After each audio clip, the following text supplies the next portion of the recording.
तो दोस्तों जय माता दी। मेरा और मेरे एएस म्यूजिकल ग्रुप में आप सभी का बहुत बहुत स्वागत है।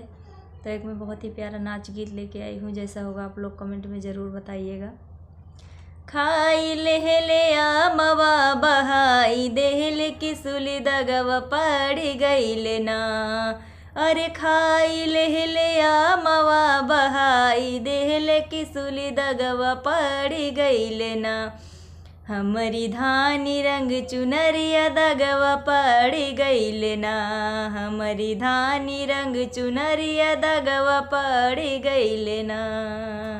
सास तान मारै ससुर तान मार तनवा मनहु मारना। अरे सास तान मारै ससुर तान मार तनवा मनहु मारना।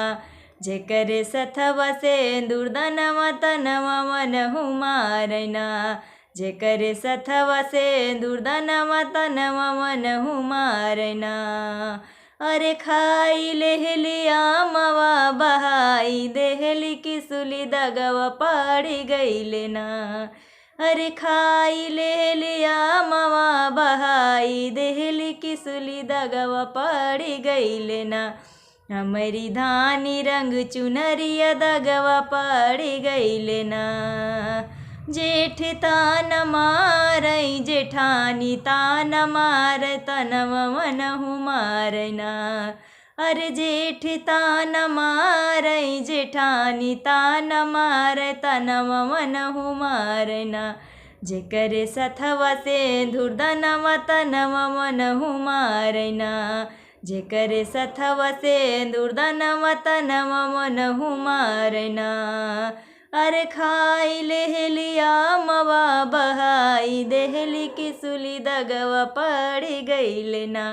हमरी धानी रंग चुनरिया दगवा पड़ गई ना।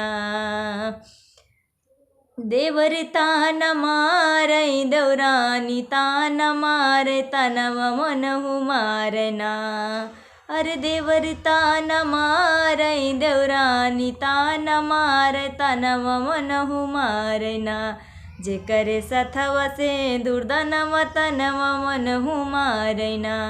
जेकर सथवा सिंदूर दनवा तनवा मनहु मारना। अरे खाई ले लिया मवा बहाई देहली की सुली दगवा पड़ गई ना। दगवा पड़ गई ना। हमरी धानी रंग चुनरिया दगवा पड़ गई ना। हमरी धानी रंग चुनरिया दगवा पड़ गई ना।